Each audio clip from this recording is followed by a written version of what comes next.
जय Shri Krishna. गीताधाम online classes में आपका स्वागत है। आज अपन क्लास 11th का topic number 2 relation and function यानी संबंध एवं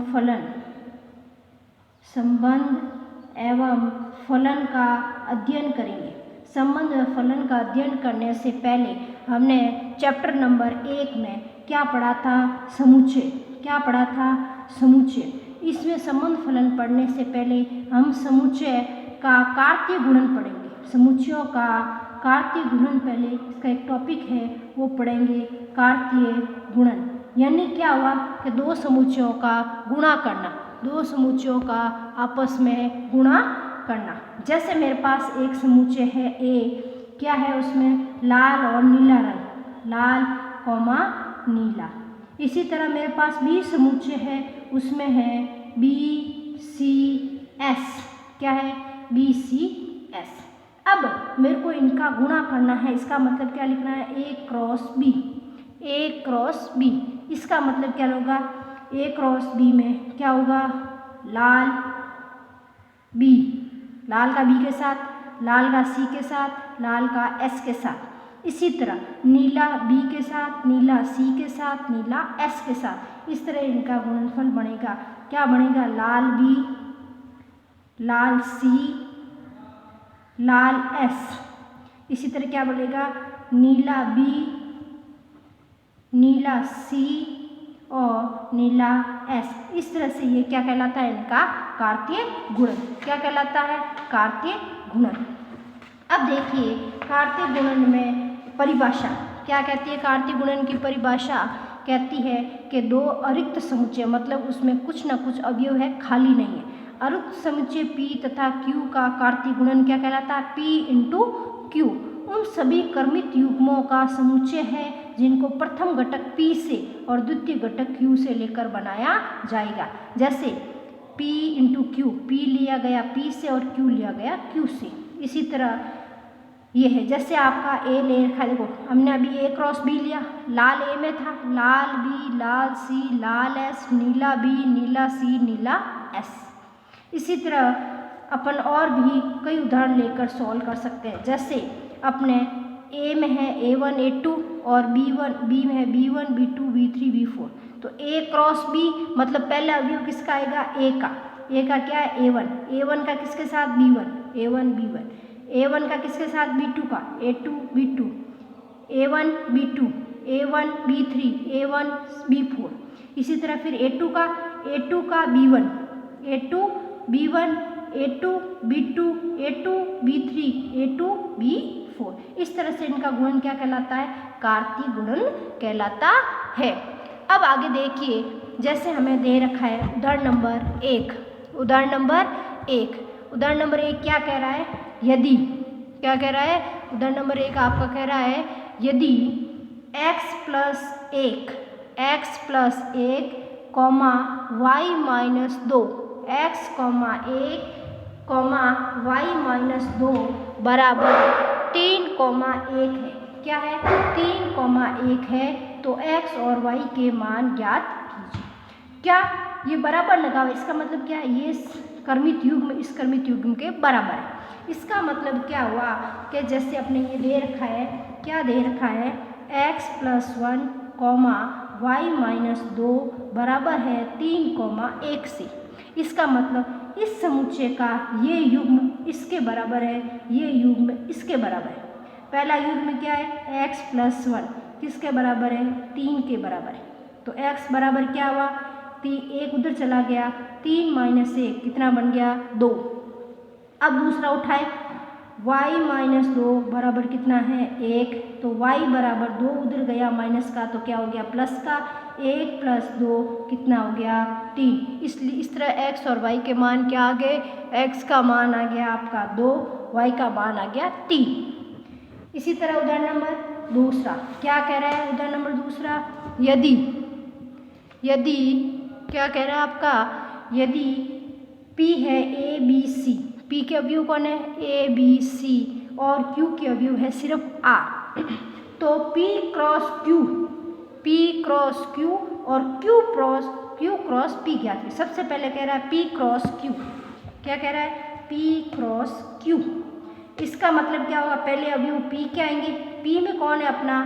P में है आपका A B C। P में कौन है? A B C। और Q में कौन है? सिर्फ R।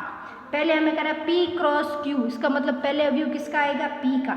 P का A के साथ P R, B का R के साथ B R और C का R के साथ C R। तो पहले अवयव P का आएगा। अब हमें कह रहा है Q इंटू P।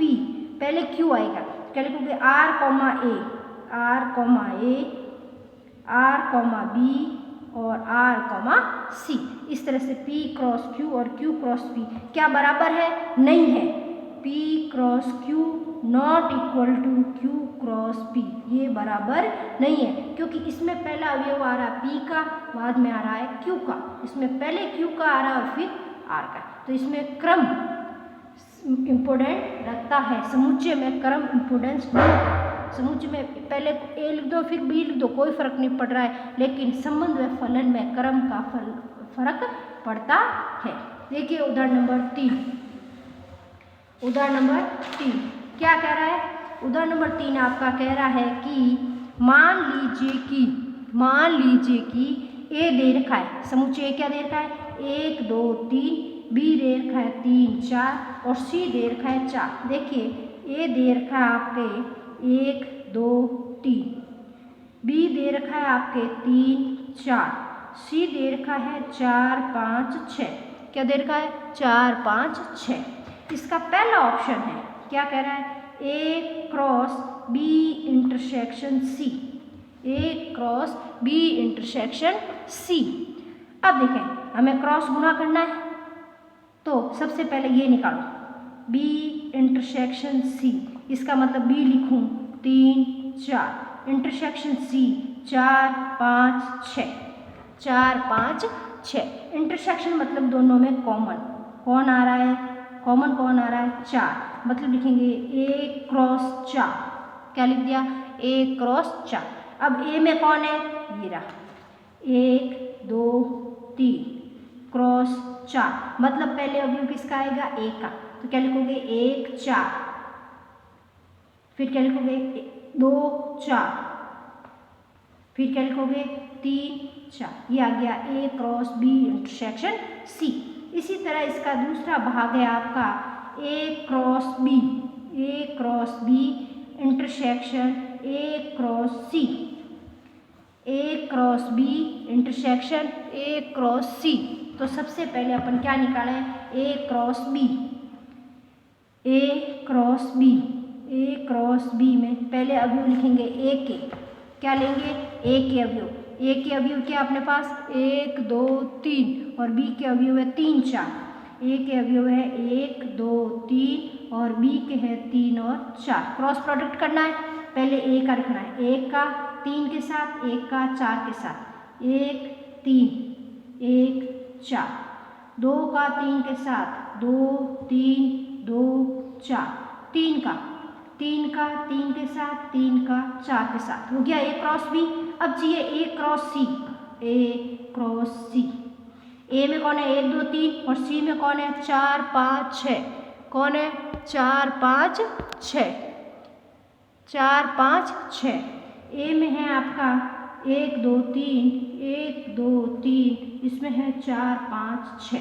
अब देखो वही तरीका, 1 का 4 के साथ, 1 का 5 के साथ, 1 का 6 के साथ। अब लो 2 2 का 4, 2 का 6, 2 का 5, 4 5 6। अब 3 का 4, 3 का 5, 3 का 6। अब हमें A cross B intersection A cross C ज्ञात करना है, ये वाला इसका इंटरसेक्शन। अब देखिए ये पड़ा A क्रॉस B, ये पड़ा A क्रॉस C। अब कॉमन देखें, 1 3, इसमें 1 3 है ही नहीं, 1 4, ये पड़ा 1 4, 2 3 2 3 है ही नहीं, 2 4, ये पड़ा 2 4 कॉमन। फिर कह रहे हैं 3 3 3 3 है ही नहीं इसमें, फिर है 3 4, ये पड़ा 3 4, इतना ही है। तो इनका इंटरसेक्शन क्या आया? 1 4 2 4 और 3 4। इस तरह से ये आया इसका 1 4 2 4 3 4। इसी का तीसरा भाग कह रहा है A cross B union C, A cross B union C। ए में क्या था अपने पास 1 2 3 क्रॉस B क्या है अपने पास 3 और 4, 3 और 4 यूनियन C क्या है 4 5 6, 4 5 6 यूनियन है 4 5 6। अब देखिए इसका यूनियन कर दें 1 2 3, यूनियन मतलब जोड़ना 3 4 5 है, 4 डबल बार आ रहा है काम नहीं लेंगे, एक बार आएगा 3 4 5 6, ये आ गया B union C, B union C। अब निकालें क्रॉस 1 का 3 के साथ 1 3 1 4 1 5 और 1 6, 1 का इन सब के साथ। अब 2 का लो 2 3 2 4 2 5 2 6, 2 का सबके साथ। अब 3 3 1 3 3 3 4 3 5 3 6, इस तरह से ये आपका उदाहरण नंबर होता है 3। अब देखिए उदाहरण नंबर 4। उदाहरण नंबर 4 कह रहा है आपका कि यदि P बराबर 1,2 है तो समुच्चय P cross P cross P, P cross P cross P 3 बार गुणा करना है। देखिए उदाहरण नंबर 4 P दे रखा है हमें 1 और 2, क्या दे रखा है 1 और 2, हमें क्या ज्ञात करना है P गुणा P 3 बार गुणा करना है। तो सबसे पहले देखें आप पहले इन 2 का गुणा करें P गुणा P, इसका मतलब P क्या है 1,2 गुणा 1,2, P लिख दिया। अब वही तरीका इस पहले का इन दोनों के साथ, पहले का पहले के साथ 1,1 फिर 1,2 हो गया। अब 2 का करें 2,1 2,2 हो गया P cross P, P cross P।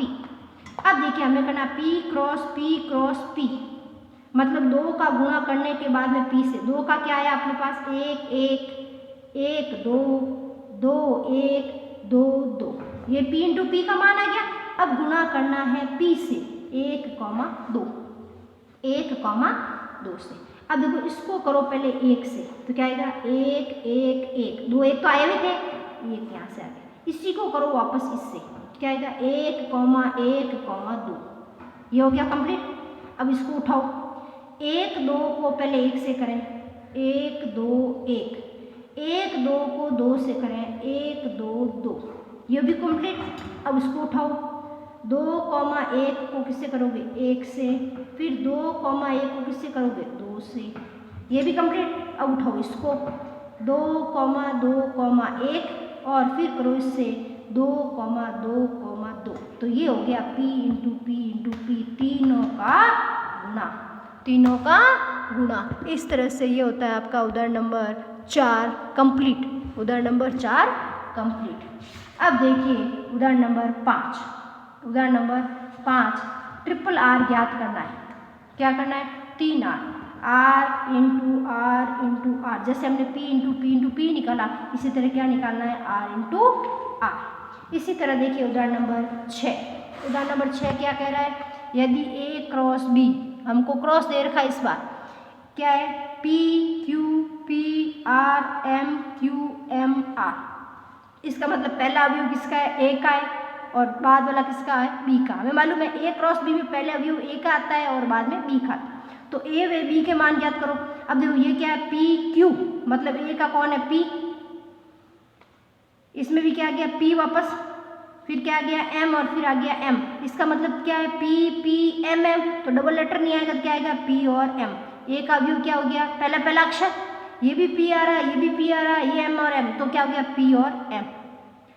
द्वितीय घटक क्या है Q R, तो क्या बन गया Q और R। इस तरह से ये आपके उदाहरण नंबर होते हैं कंप्लीट।